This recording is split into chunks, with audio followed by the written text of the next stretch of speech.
Hey guys, welcome to a new video.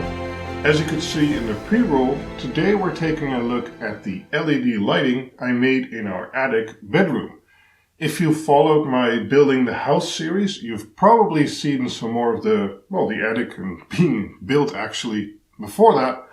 But over the holidays I had some more time, so I dedicated some time to putting LED strips in under the beams and behind the bed and stuff like that. But first, let's take a look at one of my central LED lighting locations, I guess you could call it. I have 3 of these spots around the house, and this is where most cables come together.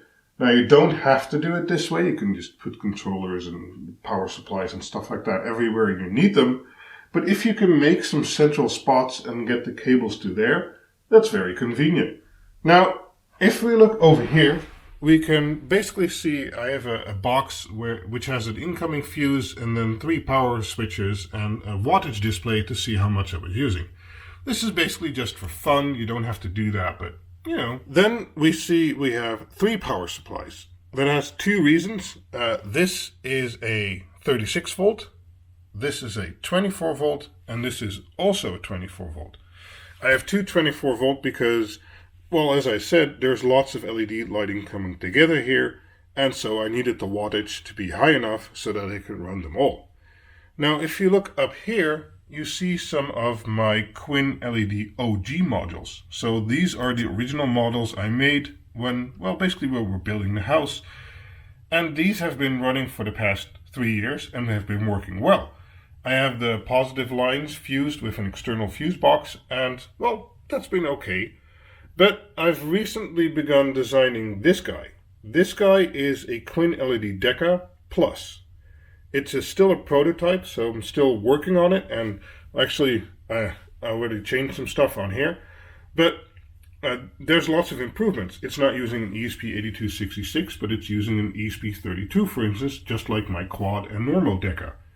But then it has input fuses, it has output fuses per channel, it has multiple voltage output, so you can have 36 volts coming in, but still use 2 channels at 12 volt or 24 volt. It has much higher dimming frequencies like my quad and Deca, and, well, lots of improvements. It's able to handle a lot of power. So I'm using that one. This is a prototype for the attic already, but for instance, this QuinLED OG is still running my lighting over here. So this is my stairway lighting, and I basically have LED strip beneath the rails, and we're able to control the left and the right rail individually, and we got the cables into the walls while building the house. And this kind of stuff is harder to do if the house is already built. So from here, you see I have 2 channels connected, channel 1 and channel 2. Here is channel 1 and this is channel 2. Now these blue and brown cables go into one of those pipes over there and then come out all the way on the other side, so it runs through the floor and the wall to get over there. But this other cable, this red one here, there we go, red and black, it goes here, and then it goes up here, and it runs all the way alongside the beam, all the way to over there, and there it runs through that wall. Now, the cable you see here on your left is the cable I use most of the time, and that is AWG 18 cable, so 18 gauge cable, or about 1 millimeter square if you're European like me. The other cable is 2.5 millimeters square, but that's basically because we pulled that to all the conduits in the house, and I'm using that cable. It doesn't need to be that thick. As I said, this 18 gauge is more than thick enough to carry the about 100 watts per channel I'm running in this setup. We'll look a little bit more at cabling and how I did that to make sure all the LED lighting is even in a little bit. But let's move to the bedroom and see how it looks there. Since my controller is running ESPhome, which is connected to Home Assistant, I can basically control everything at will. So I have 3 channels made in the bedroom. You saw channel 1 and 2 connected to the new QuinLED-Deca-Plus prototype. And then there's a QuinLED quad behind the bed. So if I go, okay, let's turn on this channel, it fades up nicely, and yeah, I can turn on the second channel, and I can turn on the third channel. Now this is all regulated from within Home Assistant, and basically we also have some programs. For instance, if I often come later to bed than Sandra does, so I have a program I can activate which is very slightly lit. I doubt you can even see it on the camera, so let's put that back. But that makes control very easy, and we have some automations connected to it and stuff like that. Now, LED strip wise, this is all color diode 2700K, so super warm white LED strip. I actually have some warm white with it mixed in at the windowsill, but we'll look at that in a minute and see the color difference. But this 2600 to 2700K light color makes it very nice and pleasant, and it basically has more red mixed in than most other LED strip you'll see. Other specs are that it's all running at 24 volt. That's why we can use 18 gauge and don't have to resort to 12 gauge or something like that. And it has 96 LEDs per meter and about 21 watts per meter. Now, this is very good high quality LED strip, which will cost you between $30 and $50 per 5 meters or 16 feet, I believe. And we'll talk about high quality white LED strip and what to watch out for in a later video. But one of the things you need to take into account is that you cool this LED strip. So let's take a quick look at that. Okay, well, to take a look at that, we need to basically go underneath here. So I'm taking you along with this little camera. Oh, there we go. Well, there's lots of light here. Let's see if I can give you a better view. There we go. So to cool the LED strip, I made them into these 90-degree aluminium profiles. And I attached those to the beams beneath. The reason for that, LEDs get really, really hot, especially these warm white type, and you need to cool them. And to do that, you basically take the aluminium channel and you glue it in there, and then the heat will be synced away from the LED package to the aluminium channel, which has a much larger surface than the LED package itself. So that way the LED package stays cooler and the heat can be dissipated. So as you can see here, there is lots of wiring and stuff like that going on. So let's take a quick look at that. So as I showed you earlier, the LED strip is coming in at two sides of the wall, and the controller and power supply are actually in a different room, or in the hallway in my case. And as you can see by that little pipe over there, that's where the cable's coming in, and then it gets distributed to the LED strip. But there's a bit more going on here. If we try to look at that a little bit closer, there we go. We see that we have the one wire, as I mentioned, per channel coming in. And then it goes into these connection blocks. These are 3-pin connection blocks I use in lots of my projects, actually.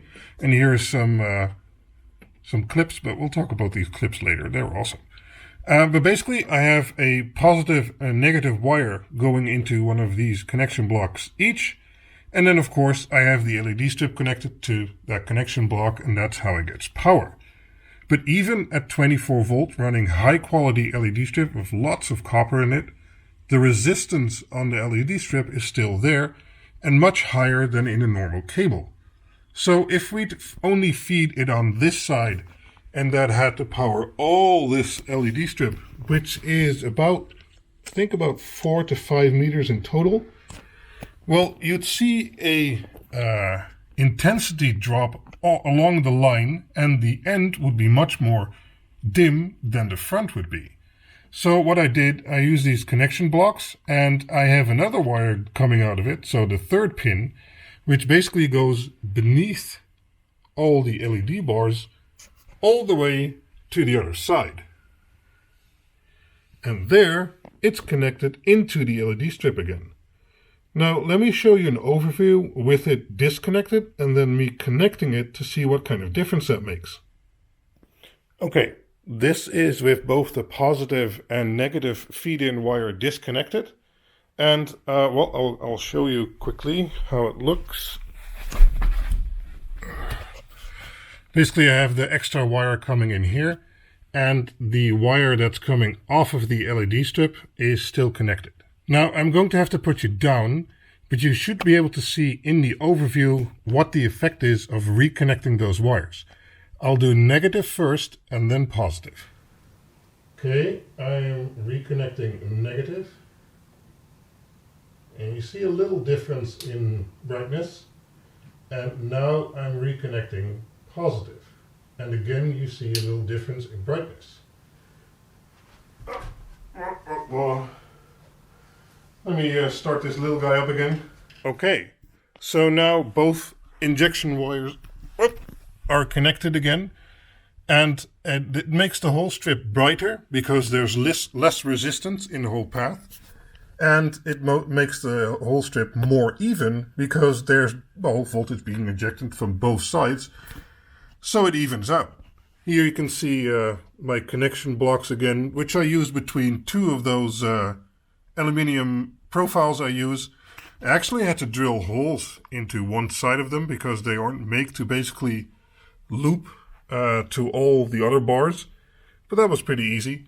And as I said, these clips, and I have a whole container of those, here you can see them, these are awesome. So I'll have everything I show you linked in the description as always, but yeah, these connection blocks and these clips are awesome. That way the wires don't have to be the exact right size so that they don't hang down and stuff like that. So let me show you another spot where we can also see the difference between warm white and super warm white. Okay, so over here we have, instead of 90-degree aluminium profiles, we have flat aluminium profiles. And here you can also immediately see a second reason to use it. Although this is 96 LEDs per meter LED strip, and as I said, I also use 120 sometimes, that's actually behind the bed. The aluminium profiles next to cooling also serve a second purpose, and that is light diffusion, because basically it's impossible to see a single LED anymore. Now, as I said, here you can see the difference between super warm white, which is around 2600 to 2700 Kelvin. And so it's a lot warmer because it has more red in it if you have a high quality strip. It's not just yellow as some other strip is. And then this is normal warm white, which is around 3000 Kelvin. Here we use some channel raceway or a conduit or whatever you want to call it. And you can see the two cables again, because on this side we also used a single cable to go from one side to the other side to inject both sides of power. And here we have the connection blocks. And here I did something different because I didn't have a lot of space to hide the connection blocks. I was afraid they were going to hang down and the cables were short. And, so I crimped on some tiny little connectors and that worked out great. And with the curtains hanging down, even though there's not one giant bar there or a complete LED strip covering all of the surface, basically that becomes invisible because of the diffusion. So LED aluminium bars for cooling and diffusion, it's highly recommended by me. So as I mentioned, behind the bed I did something slightly different.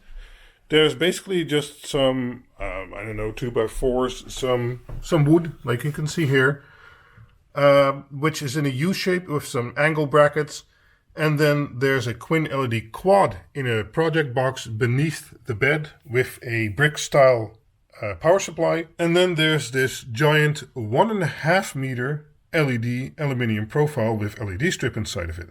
And I made this slightly different because there's no 1.5 meter profile. So I took two 1 meters and one of them I cut in half, including the diffuser. And after that, I basically connected the 1 meter and the 0.5 meter aluminium profile together using the diffuser. So where the two parts join, I use the 1 meter diffuser, and then later on I use the 0.5 meter diffuser, as you can see here in the better picture. And once that is done, well, as you can see here, it just looks like one giant bar. And yeah, that works great. So by overlapping the diffuser, it sticks together perfectly, and well, the LED strip sticks too, and it basically becomes one big hole. And well, that's kind of the setup really. One thing I forgot to mention, we didn't actually attach the aluminium profiles using screws. I started with a test piece with some double-sided sticky tape, and that worked so well, I kind of just continued with that, and it's been hanging for the past 2 months, so it's not coming down. Just like the cable connectors, I guess. Those are also double-sided sticky tapes, and if you want to do a project like this, as I said, I'll have everything linked in the description. Those are affiliate links, so help me out. But, there's a website called QuinLED.info. It's my website about everything LED. There you can find my controllers for my dimming controllers for analog LEDs, the Deca and the Quad. And soon the Deca-Plus that I'm using a prototype of here. But also digital LEDs with my QuinLED-Dig Uno, and for this year, an upcoming controller with lots more connection points and multiple channels. So watch out for that. If you have any questions or comments, let me know down in the description below. As I said, check out QuinLED.info for all kinds of websites, like which LED strip to choose and why, and the color kelvins. As I said, more videos upcoming about that, and well, basically all the materials used. And I also have a Discord server where you can discuss all your LED projects, and again, if you have questions and things like that. And well, we're really enjoying these LED lights. As I said, I have set up multiple profiles in Home Assistant, and both me and my girlfriend can control the LEDs easily. There's some automations which turn them on at a certain time of night, very dimly, so you can just see the bed, but nothing else like that. Otherwise, this room is completely pitch dark, and we'd stumble over the bed sometimes. So that's very convenient, and because I'm using my own controller, it can go very, very dim. Just like my other controllers, these LEDs are running at a PWM of 40,000, so not 100 or 120 like most other are running. That's why I'm able to use a film camera to actually film it and dim at the same time without any of those bars and flickering and stuff like that. Human eye can't really, it can perceive 100 or 120 hertz, but certainly not 40,000. And other than that, thank you for watching, and see you in the next video. Bye-bye.